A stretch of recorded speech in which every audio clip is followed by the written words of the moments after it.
Welcome to ABC campus. आज हम past exam का क्वेश्चन कर रहे हैं स्प्रिंग 2016 की अटेम्प्ट से, जिसका टाइटल है डेल्टा 10 मार्क्स का ये क्वेश्चन है और आई 16 प्रॉपर्टी प्लांट एंड इक्विपमेंट से रिलेट करता है। तो इस क्वेश्चन में बेसिकली एक एसेट की जो इनिशियल मेजरमेंट है एट रिकग्निशन उस पर फोकस होगा और ब्रीफली डेप्रिसिएशन की कैलकुलेशन होगी। तो on 1 January 2013 Delta acquired a specialised machine for its production department. Available information is as follows. तो हमें काफ़ी सारी इन्फॉर्मेशन दी हुई है और 1 जनवरी 2013 को जो एक एसेट से रिलेटेड है, जिसमें list price, freight charges, electric installation cost, staff training, pre production testing, purchase of 3 year maintenance contract और रेजिडुअल वैल्यू वगैरह है। इसके बाद ट्रेड डिस्काउंट और लिस्ट प्राइस भी दिया हुआ है। अर्ली सेटलमेंट डिस्काउंट टेकन यानी ले लिया गया ये डिस्काउंट, ये भी बताया हुआ है। और फिर एस्टिमेटेड लाइफ दी हुई है। एस्टिमेटेड लाइफ और रेजिडुअल वैल्यू जो हैं ये तो रिलेट करती हैं डेप्रिसिएशन से, और बाकी इन्फॉर्मेशन में या तो कैपिटलाइज होगी या चीज़ें एक्सपेंस बन रही होंगी। Machine hours use during the year. अब क्योंकि लाइफ अगर आप देखें तो वो ईयर्स के बजाय आवर्स में दी हुई है, तो यूजेज मेथड हम यूज़ कर रहे होंगे और उसमें बताया गया है कि machine hours use during the year ended 31 December 2013, 14 and 15। 3 साल का डाटा है। World 2300 and 1400 respectively. ऑन 1 जनवरी 2015 यानी 2013 और 14 2 साल गुजरने के बाद Delta decided to upgrade the machine by adding new components at a cost of 1,753,000. This upgrade led to reduction in production time per unit of goods being manufactured by the machine. यानी improvement आ गई non current asset में. Upgrade also increased the estimated remaining life of the machine at 1st January 2015 to 8,000 machine hours. Useful life भी change हो गई and its estimated residual value to rupees 350,000. तो residual value के अंदर भी change आ गया। Requirement क्या है? रिक्वायरमेंट ये है कि for the year ended 31 December 2013, 14 and 15 compute the relevant amounts to be included under each head in the income statement यानी स्टेटमेंट ऑफ प्रॉफिट और loss and statement of financial position, जिसमें हम property plant equipment को show करेंगे, और notes to the financial statements required नहीं है। तो इस क्वेश्चन को सॉल्व करने के लिए हमें बेसिकली फाइनेंशियल स्टेटमेंट के एक्सट्रैक्ट्स बनाने हैं 3 सालों के लिए।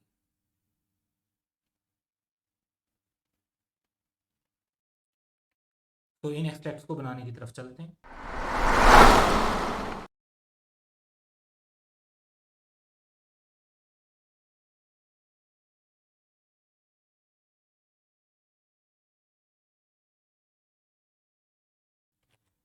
Answer for the year ended 31 December हम प्रॉफिट और लॉस के एक्सट्रैक्ट्स बना लेंगे।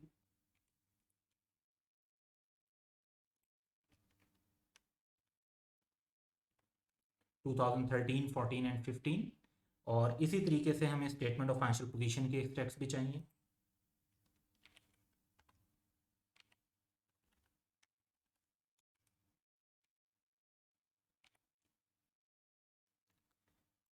जिसमें हम basically property plant and equipment के एक्सट्रैक्ट बना रहे होंगे।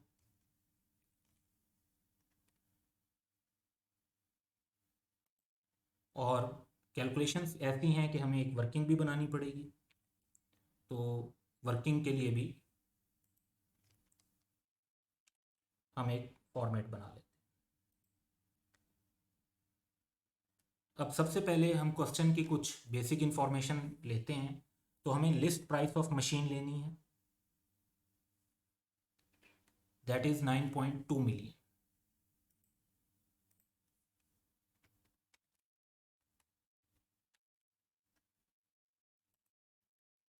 इसमें से हमें ट्रेड डिस्काउंट को लेस करना है, क्योंकि ट्रेड डिस्काउंट जो है वो आई 16 में स्पेसिफिकली मेंशन है कि उसको आपने परचेज कॉस्ट ऑफ परचेज में से एक्सक्लूड करना है। ये परसेंटेज में गिवन है तो 5% ऑफ 9.2 मिलियन कैलकुलेट कर लेंगे।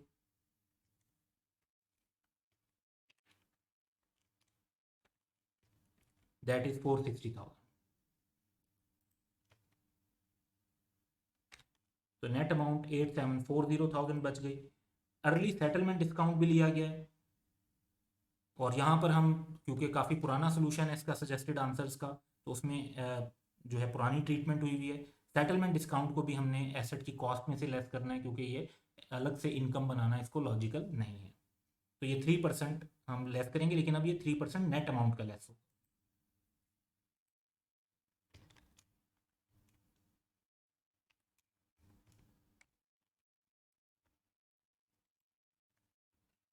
इसके बाद फ्रेट चार्जेस दिए हुए, ये भी एसेट की कॉस्ट में इंक्लूड होने चाहिए। और इलेक्ट्रिकल इंस्टॉलेशन कॉस्ट दी हुई है, ये भी डायरेक्टली एट्रीब्यूटेबल कॉस्ट है, ये भी एसेट की कॉस्ट में ऐड होनी चाहिए।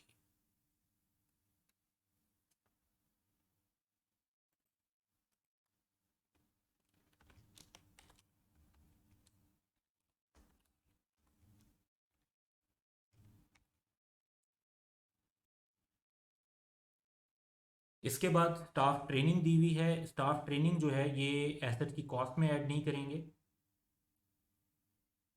ये प्रॉफिट और लॉस में एक्सपेंस के तौर पर रिकॉर्ड होगी, क्योंकि स्टाफ ट्रेनिंग एसेट को उसकी लोकेशन एंड कंडीशन में लाने के लिए नहीं, बल्कि एसेट को ऑपरेट करने के लिए रेलिवेंट होती है।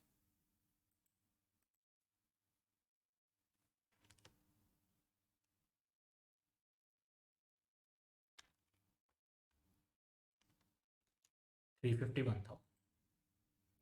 इसके बाद प्री प्रोडक्शन टेस्टिंग है। कॉस्ट ऑफ टेस्टिंग भी एसेट की कॉस्ट में कैपिटलाइज होती है, इसको भी एसेट के अंदर इंक्लूड कर लेंगे।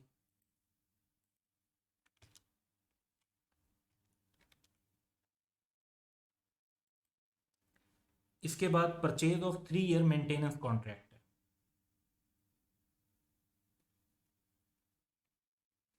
मेंटेनेंस कॉन्ट्रैक्ट जो है, रिपेयर एंड मेंटेनेंस जो है वो एक्सपेंस बनाई जाती है और उसको प्रॉपर्टी प्लांट इक्विपमेंट की कॉस्ट में हम ऐड नहीं करते। लेकिन क्योंकि ये 3 साल का मेंटेनेंस कॉन्ट्रैक्ट है तो सारी अमाउंट एक साल में एक्सपेंस नहीं बनेगी, मैचिंग कॉन्सेप्ट स्टिल फॉलो होगा और मैचिंग कॉन्सेप्ट के मुताबिक एक साल का हम एक्सपेंस बनाएंगे और बाकी अमाउंट्स को प्री पेमेंट के तौर पर शो करेंगे। प्री पेमेंट में भी वो प्री पेमेंट जो अगले एक साल से रिलेट करती है वो शॉर्ट टर्म प्री पेमेंट कहलाती है और बाकी pre payment long term pre payment कहलाती है, जो एक साल के बाद से रिलेट करती है। तो इसको हम अपनी एक्सट्रैक्ट्स में प्रेजेंट कर देते हैं। तो 528,000 ओवर 3 ईयर्स हमने डिस्ट्रीब्यूट करने हैं, तो ये बन जाएंगे 176,000। इसके बाद हमें basically short term pre payment show करनी है, जो कि एक साल नेक्स्ट 1 ईयर से रिलेटेड भी 176,000 होगा, और फिर उसके बाद जो तीसरा साल है उसको भी हम शो करेंगे 176,000।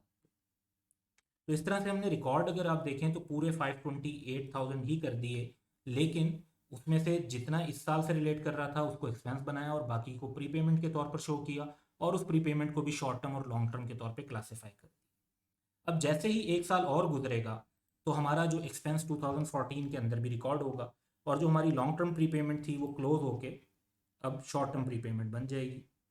और अब क्योंकि सिर्फ 2 साल के पैसे ही रहते हैं, तीसरे साल का तो कोई वैल्यू नहीं है, तो वो नील हो जाएगा। इससे नेक्स्ट ईयर फिर हम एक्सपेंस बनाएंगे 176,000 का और इस टाइम पर हमारी कोई भी प्रीपेमेंट बाकी नहीं बचेगी, क्योंकि सारी की सारी अमाउंट अब हमारी एक्सपेंस बन चुकी है। इसके बाद अगर हम देखते हैं तो हमारे पास एस्टिमेटेड रेजिडुअल वैल्यू दी हुई है 175,000 की और एस्टिमेटेड लाइफ दी हुई है 12,000 आवर्स की। और जो अपग्रेड हो रहा है वो 2015 में हो रहा है, इसका मतलब है कि हम 2013 एंड 14 की डेप्रिसिएशन तो कैलकुलेट कर सकते हैं, फिर अपग्रेड को कंसीडर करना चाहिए। तो 2013 में 2000 आवर्स की यूजेज है और 2014 में 3200 आवर्स की यूजेज।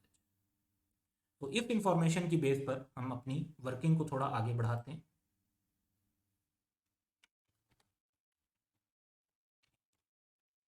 तो हमारे पास कॉस्ट ऑफ मशीन आ चुकी है ऑन 1 जनवरी 2013। अब हमने 2013 की डेप्रिसिएशन कैलकुलेट करनी है, तो हमारे पास जो कॉस्ट है, कॉस्ट में से रेजिडुअल वैल्यू लेस करेंगे और फिर यूजेज के हिसाब से उसकी डेप्रिसिएशन कैलकुलेट कर लेंगे। तो cost minus residual value into 2000 hours use divide by 12,000, total life और जो आवर्स में है 12,000 है।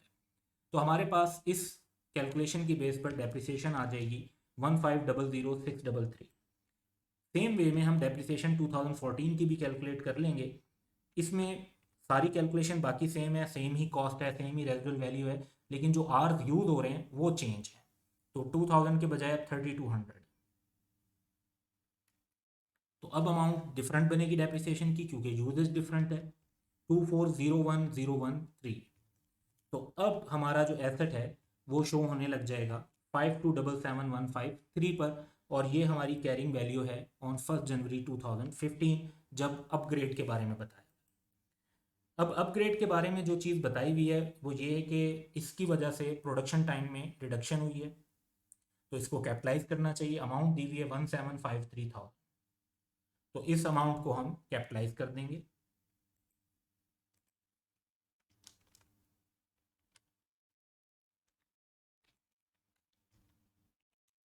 तो हमारे पास जो अमाउंट आ जाएगी वो होगी 7030153 अपग्रेड को कैपिटलाइज करने के बाद।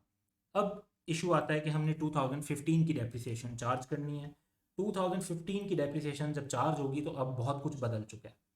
हमारे पास ये तो है कि हमने यूजेज जो है वो जस्ट 1400 आवर्स की है, लेकिन अपग्रेड के साथ ही हमारे एस्टीमेट चेंज हो गए हैं। हमारा अब जो एस्टीमेट है वो 12,000 आवर्स का नहीं है, रिमेनिंग लाइफ है जस्ट 8,000। इसी तरह से पहले हमारी रेजिडुअल वैल्यू 175,000 थी, लेकिन अब हमारी रेजिडुअल वैल्यू 350,000 है, तो हम रिवाइज्ड एस्टीमेट को यूज करें। तो चेंज इन एस्टीमेट का क्वेश्चन भी है ये एट द सेम टाइम। तो अब आपने जो वैल्यू यूज करनी है, जो हमारे पास रिमेनिंग अमाउंट है, क्योंकि अब हम लाइफ भी रिमेनिंग ले रहे हैं तो हमें रेजिडुअल वैल्यू भी इस टाइम अपडेटेड ले रहे हैं, तो जो अमाउंट है वो भी रिमेनिंग लेनी है। तो रिमेनिंग अमाउंट माइनस 350,000, जो रिवाइज रेजिडुअल वैल्यू है 1400 आवर्स यूज किया और रिमेनिंग लाइफ है 8,000 आवर्स की। इस बेसिस पर हमारी डेप्रिसिएशन कैलकुलेट हो जाएगी 1828041, और हमारा एसेट 2015 के एंड पर, जो कि हमारे क्वेश्चन की रिक्वायरमेंट 2015 के एंड तक ही है, वो होगा 5202112 का। अब जब हम अपनी कैलकुलेशंस कंप्लीट कर चुके हैं तो हमें अपने एक्सपेक्ट्स को भी कंप्लीट करना चाहिए। सबसे पहले तो हम डेप्रिसिएशन रिकॉर्ड करेंगे, और डेप्रिसिएशन 2013 की, फिर 2014 की, और फिर 2015 की हमारे पास अब वर्किंग में अवेलेबल है। इसको सिंपली यहाँ पे मेंशन कर देंगे। तो हमारे प्रॉफिट और लॉस के जो एक्सट्रैक्ट्स हैं वो तो कंप्लीट हो गए। अब बात आती है स्टेटमेंट ऑफ फाइनेंशियल पोजीशन की, तो उसमें हमने कॉस्ट को शो करना है। तो कॉस्ट हमारी बेसिकली हमने कैलकुलेट की थी जो 1 जनवरी 2013 को, दैट वाज 9178800। तो 2013 और 14 तक तो हमारी यही कॉस्ट रहेगी।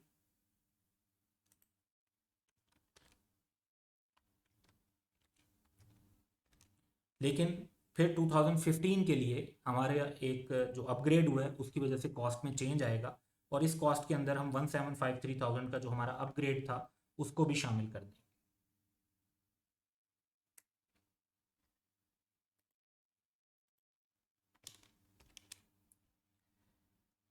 नेक्स्ट हमें एक्यूमुलेटेड डेप्रिसिएशन लेस करनी है। तो एक्यूमुलेटेड डेप्रिसिएशन हम बड़ी सिंपली कैलकुलेट कर सकते हैं। 2013 में तो हमारी जो 2013 की एक साल की डेप्रिसिएशन है वही एक्यूमुलेटेड डेप्रिसिएशन है। 14 के लिए हम 13 और 14 की फिगर को कंबाइन कर लेंगे, और 15 के लिए तीनों सालों की डेप्रिसिएशन का एग्रीगेट ले लेंगे।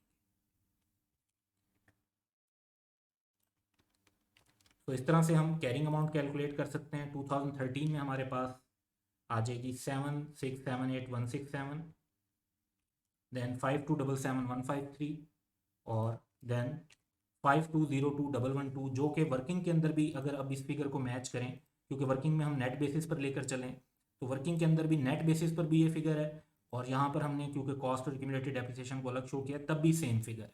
तो इससे हमें ये भी पता चलता है कि हमारी जो कैलकुलेशन है वो एक्यूरेट है। That's all for today, have a good day.